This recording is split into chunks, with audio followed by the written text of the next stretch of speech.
Assalamualaikum warahmatullahi wabarakatuh. Jumpa kembali bersama Ibu Tari dalam pembelajaran matematika.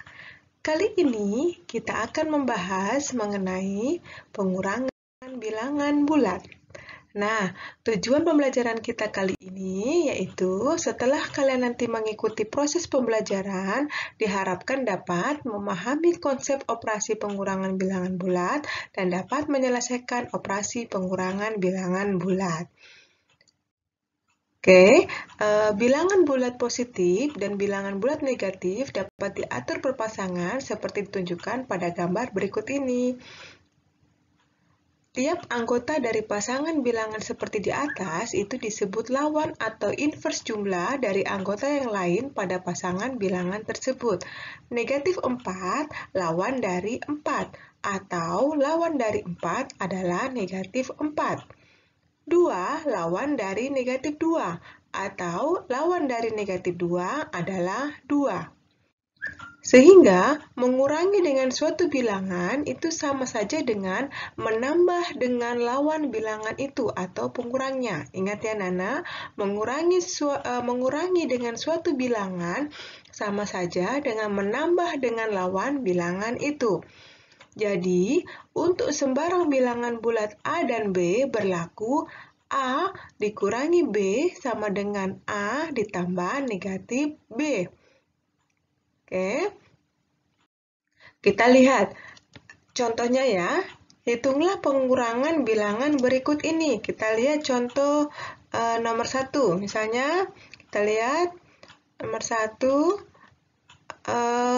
20 dikurangi 5. Nah, kalau pengurangan seperti ini adalah pengurangan yang sering kalian jumpai, bahwa 20 dikurangi 5, 20 lebih besar dari 5, maka ini mudah saja. 20 kurang 5 berarti sama dengan 15. Kalau kita menggunakan konsep pengurangan adalah jumlah dari lawannya, itu sama saja ya, 20 ditambah 5 lawannya adalah negatif 5. Jadi ingat mengurangi adalah menjumlahkan dengan lawannya.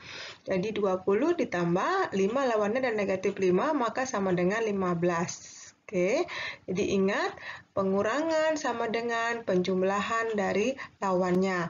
Oke, kita lihat contoh nomor 2. Sekarang kita lihat 10 dikurangi 20.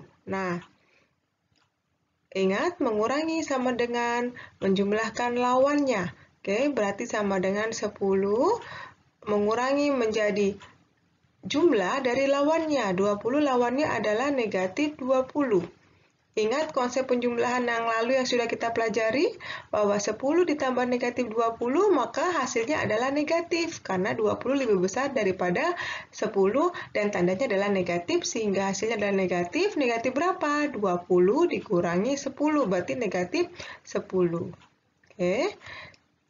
Next, kita lihat contoh ketiga. Negatif 6 dikurangi 8. Sama dengan, ingat negatif 6 mengurangi sama dengan menambahkan dengan lawannya. Berarti kurang menjadi tambah 8 lawannya adalah negatif 8. Berarti sama dengan, ingat konsep penjumlahan yang lalu, negatif ditambah negatif maka hasilnya tetap negatif. Kemudian ditambahkan 6 ditambah 8 berarti negatif 14. Seperti itu. Oke. Kita lihat contoh berikutnya, nomor 4. 7 dikurangi negatif 12. Ingat, berarti sama dengan 7 mengurangi sama dengan menambah dengan lawannya, berarti ditambah dengan lawannya negatif 12 adalah positif 12, sehingga 7 tambah 12 adalah 19. Oke, nomor 5. Kita lihat contoh nomor 5. Negatif 15 dikurangi 25 dikurangi negatif 30. Oke, sama dengan, kita lihat, negatif 15 dikurangi 25, berarti dengan menambah lawannya. Lawannya 25 berarti negatif 25, kemudian dikurangi lagi sama dengan menambah dengan lawannya. Lawannya negatif 30 berarti 30. Sehingga sama dengan negatif 15 tambah negatif 25. Ingat konsepnya, berarti sama dengan negatif. Dijumlahkan berarti negatif 40 ditambah dengan 30. Sama dengan, ingat lagi konsep penjumlahan bilangan bulat, negatif 40 ditambah 30, yaitu 40 lebih besar dari 30 dan 40 tandanya negatif, maka hasilnya adalah negatif, kemudian dikurangi, 40 dikurangi 30 adalah negatif 10, maka ini hasilnya adalah negatif 10. Seperti itu Nana, apa sudah paham? Mudah kan? Oke, kalau sudah, kita sekarang menyelidiki bagaimana sifat pengurangan bilangan bulat. Apakah sifat pengurangan bulat sama dengan penjumlahan bilangan bulat? Mari kita selidiki ya. Oke.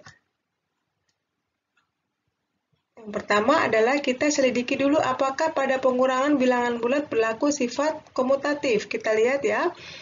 9 dikurangi 14, itu kan sama dengan 9 ditambah dengan negatif 14, menambahkan dengan lawannya. Maka hasilnya adalah negatif 5.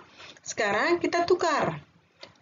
14 dikurangi 9, maka hasilnya sama dengan 5. Mudah kan?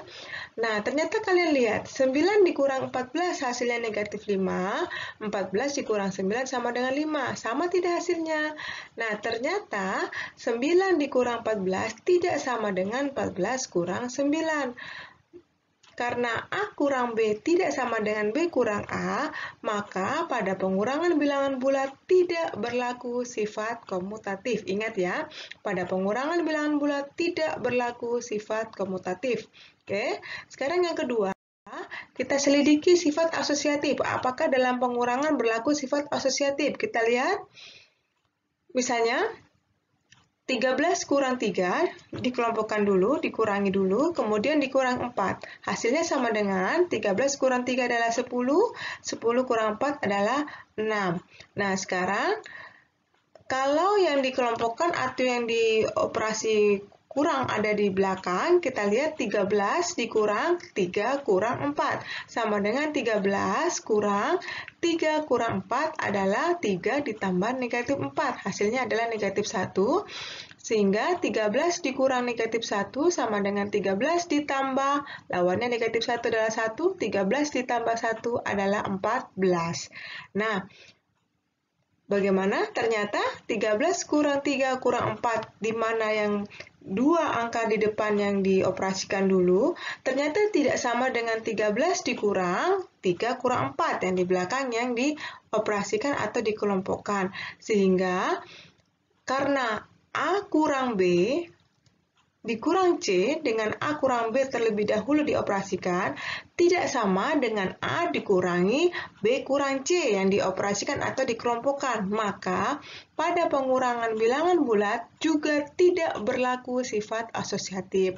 Sehingga, pada pengurangan bilangan bulat, dia tidak berlaku sifat komutatif dan juga tidak berlaku sifat asosiatif. Beda dengan penjumlahan. Bagaimana Nana? Sudah paham kan? Mudah bukan? Ingat, satu yang mengingatkan bahwa pengurangan bilangan bulat itu sama dengan menjumlah atau menambahkan dengan lawannya. Oke, terima kasih. Matematika itu mudah. Sampai jumpa pada pertemuan berikutnya.